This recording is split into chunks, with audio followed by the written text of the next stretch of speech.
Yo, yo, it's JSF, and so today I wanted to talk about hit confirming. Kind of in the same way that I talked about mids, where it's something that I think everybody just knows, and a lot of people do know, right? But with hit confirming, there's a little more to it because I want to talk about what hit confirming is, how to hit confirm, and how to practice it.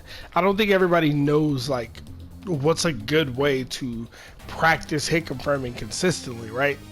And it takes some time, takes some effort, but this is like one of the biggest things in all fighting games in general, right? Like Street Fighter has this thing called buffering that a lot of people do, which theoretically you can do in any game, but it might not happen, right? Like it might not work the same way. But anyway, let's just talk about like this is an example of buffering, by the way, right? Look at my inputs. I'm done pressing any buttons, right? And then shit comes out way later. But anyway, let's just talk about hit confirming, alright? So, basically, to keep it very simple, hit confirming is basically confirming that you hit your opponent before you go into your unsafe launcher or your unsafe ender, whatever you're going to do in the string. Because strings, block strings, or, you know, whatever you're going to do, right? Typically, there's a safe point and an unsafe point, right? If I do forward one with Nightwolf, it's safe. I do 4-1-2 with Nightwolf. It's safe. -6 means technically some characters can punish with a 6-frame down 1, but other than that, it's completely safe on block. Now, after that, if I want to launch for a full combo, I got to go into down 4-2, which is -18 on block. Completely unsafe. Completely unsafe on block, right? So you'll see a lot of players, and it's the same thing with Scorpion, right? It's the same thing with Scorpion, right? You'll see a lot of players just do this. Whoa. Actually, that's fine. You'll see a lot of players just do this, right? You know, go into their combo. And even if you block it, you'll see them just do this on block, right? Or just do this on block, right? And at this point, he's punishable. Granted, he should be way more than -14, but he's punishable, right? You know, they just do that. And a quick way to lose against a high-level player is to just do unsafe shit, right? To do things that can get you full combo punished, which this is one of those things, right? So when you get into higher level player, not even just high level play, just against players that are more consistent, because it's not a high level thing to punish unsafe moves. It's just kind of recognizing and being consistent. The way you avoid this is to basically try to be as safe as possible, at the very least in your block strings. Like, don't throw in unsafe moves on block. I mean, granted, some people do it in the sense of a mix-up, but it's always a risk because if they block it, you are dead. Now, this game has something built in where most unsafe moves have an option where you can enhance it, right? Kind of like a built-in stagger to every unsafe move, which I think shouldn't exist. But again, some of them, as you can see, I can jab him out of that 10 times out of 10. Like, once he launches, some of those moves are not, like, it's not a true block string when you commit to the EX, so I can punish you every time. So how do we prevent this? How do we stop from getting punished for trying to go, like, I just want to hit him, go for my full combo. How do you stop? Well, this is the part where it takes a little bit of work. You have to recognize whether your opponent blocks or your opponent gets hit, right? And it seems really hard to do, but honestly, the best way to practice this, is literally to set the AI to find out your strings, right? First of all, find out your strings you want to flawless, you want to not flawless. You want to hit confirm. This is one, and this string has more layers to it, right? This string, you can go into all of that -14. You can launch there. You can launch there. Or you can go into that if it's blocked, right? It's plenty of different options. But let's go for the simple string for now, and we'll talk about that string later. So you set the AI to random combo. So he's going to block all of it or block none of it, right? And you see how it launched the second time, right? So you find these strings, right? Like Nightwolf's 1-1-1 string or Nightwolf's 4-2 string, 4-2-1, and you just practice recognizing, did it hit? Did I block? Launch. Block. Block. Block. Block. block, launch. Basically, it's literally just practice, right? It's just practice. And with other strings, it's different, right? Like this string, like with this string, damn, I'm doing this wrong. You can go into that if it's blocked, right? Or you can launch if it's on hit. Or you can go for the full string, which is unsafe. I wouldn't recommend it, but some people do it, right? And then they go for, with Nightwolf specifically, they try to cancel into this and cancel, right? That's like a Scorpion, another example, right? I said him, like Scorpion's got his back 1, 4, 3, right? This is completely safe on block. It's -5. Back 1, 4, 3. Completely safe. Nothing in the game can punish it. But if it lands a hit after back 1, 4, that's where you want the cancel to happen, because you can't cancel after the last hit, right? So I'm gonna set Nightwolf to, hold on, that's the wrong thing. Set him to, no, not random attack, because random attack's a lot harder, right? You're not like one hit confirming. We'll get to anyway. Random combo. I'm a combo. See, I did that wrong, right?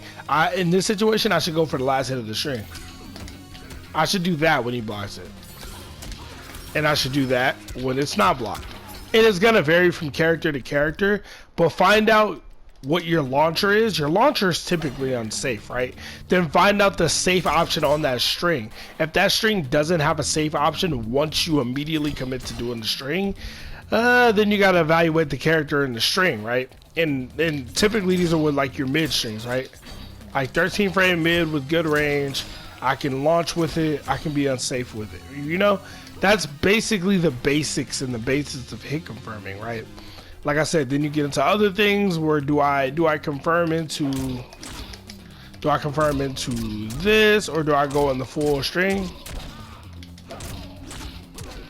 and try to go for this, a cancel, and go for, like, once you get the basics down, then you can go for other things off of it. You can go for cancels, you can go for just different things off of it, right? As opposed to just being this. And it's the same thing with this string, right? Like, and characters typically will have multiple strings. We have random combo, like this string, right? You can launch. What is it, that back 3? And if it, damn, is he gonna block anything? Yeah, I guess so. You can launch. Yeah, and if it's blocked, you can go for that. -7, virtually safe as fuck against everything, right? That's hit confirming in a nutshell. But there are a couple characters who have these different kind of strings. I know one because I play one. So I'm gonna bring this up just for a second. I'll bring another one up. I'll pick this one. I think this is variation is probably a good way to show it. I don't play Aaron Black at all, so bear with me on this. Just bear with me. By the way, if you like the video, subscribe to the channel. Lets me know y'all watch the content. Appreciate you. Just throwing that out there. Anyway, so Spawn and Aaron Black have something in common, right? Where they both have dial-in strings, as you can see, right? If Spawn has this string. Let me set him to block for a second. Spawn has a string where it's forward 4, 1, 3, right? Where is it? Forward 4, 1, 3, right? Thing about this string is you can't do forward 4, 1. You either have to just do forward 4, or if you have to do the whole string. If I do forward 4, 1, nothing will come out, right? Just forward 4. You have to do the whole string. It's like a dial-in string. But the thing about this is, if you recognize it hits, you can always cancel it. Whenever you see that it's hit, as long as it's before that last hit hits, you can still hit confirm it. So even though these strings are weird, you can still hit confirm it, but you have to dial in the whole string. Now the beauty of this string is, in this situation, it's completely safe on block, right? It's completely safe on block. No gaps or anything, so you can commit to the whole string, and then if it hits, you go onto your launcher. If it doesn't hit, obviously you don't want to go onto your launcher, right? Because then you die. Like that, you will die.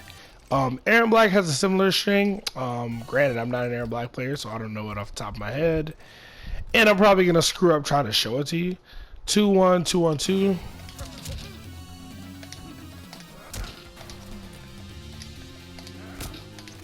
There we go.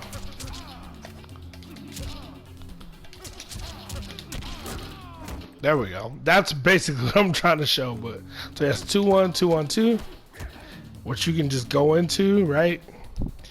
Or if it hits, you can confirm it into this. How do I do this? I just did this before. Random combo.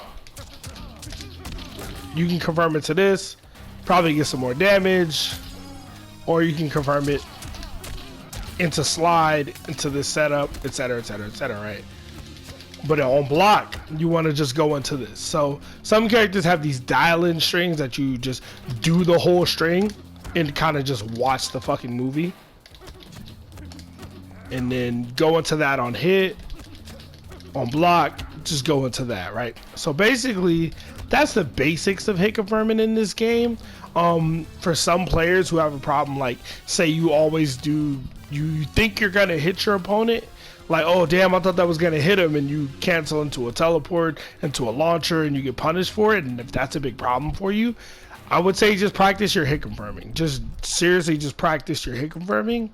Literally just set the AI to random combo. I'm gonna launch. Launch. I'm gonna go into EX Fireball. I do this all the time with Spawn. All the time. If they block that, I'm going to EX Fireball. Because look, I'm -2 on block. I'm -2 when I do that, and look where we're at. Basically reset neutral, and if they get antsy, I can check them from here, right? Like I can launch. Well, I did that wrong, but you know what I mean? Like that's like a basic part of my offense. I use this all the time. So if anybody's wondering, this is one of the most useful tactics you're gonna learn in a fighting game, literally at any time. Another thing is buffering that they do in Street Fighter. Isn't really a common thing in RS games. Basically means you do a button and you have another move ready to go, right? That's an extreme example, but basically say I do forward 2 and then I buffer fireball, right? Or say I buffer charge, right? I do forward 2 and buffer charge. Nah, that's not even a good example because what's a move I have that won't? I'm trying to think of a good way to show this. Back forward 1, yeah. See, look, so I can do standing 3-4, right? Do standing 3-4 into back forward 1. Look at my button inputs, right? And I'm gonna block. I'm gonna show you this. I'm gonna show you the AI doing. I'm not gonna say this is a good or a bad tactic. I'm just gonna say this is another thing that happens. Decide whether you should or should not do it, right? Now watch this. If he doesn't hit me, nothing happens. If I'm in his range, fireball comes out. You see that? I'm doing the same exact, it's a recorded input. I can't change it, it's a recorded input. Nothing happens and he blocks as soon as he recovers, he blocks, right? You see that? As soon as Spawn recovers from that string, he blocks. It's unsafe, so it takes him a minute, but he blocks. If I'm in his range, he's gonna go into fireball. So you can't punish him if you're in the range. You're gonna get hit by a fireball. So that's another tactic that can come in handy. Because instead of it leaving you like this on whiff, where you can get punished, you instead get this. If they, and you can even do it to where you get this, right? You know, so that's another tactic that's similar to hit confirming. It's not the same thing because this is throwing something out. It's kind of like an OS, kind of, because this is something that won't, if you whiff, it won't ever come out. And there's so much recovery on the string that the fireball, like, will never come out on whiff. You can literally block at the same time. So it's basically kind of a, you might as well throw this out. You might as well throw this out to potentially keep yourself safe if they block this string. Because this string is technically unsafe on block. It's -16. So some characters can reversal that. But if you, damn it. I don't want to get hit. If you cancel into this, look, I'm +2, right? That's literally the difference. So just kind of something I want to talk about. Hopefully this video isn't too long. Just about hit confirming a little bit and kind of just things you can do to stop yourself from being punished, basically. basically some things you can do in the neutral and your block strings to make sure, like, hey, I did this string, which is technically unsafe on block. How do I make sure I don't die for doing this string? Because if you watch me play Spawn, I use this string a lot. I use standing 3 a lot, standing 3-4 a lot, because people jump a lot, right? And how do I keep myself safe, you know? Commit to this, and if they're not in range, cool, block. You know what I mean? Or if they're super far away, I would never even do it, you know? Just some little things for y'all to think about. Hopefully this helps somebody out. Hopefully this makes your game get a little bit better, you know? But anyway, let me know what y'all think. Do y'all like this video? Leave a like, subscribe, let me know. And y'all have a good one. Y'all stay safe, man. Sorry for the lack of videos lately, but I'm streaming. Check me out on Twitch, maybe on YouTube. Y'all have a good one. Stay safe. Peace.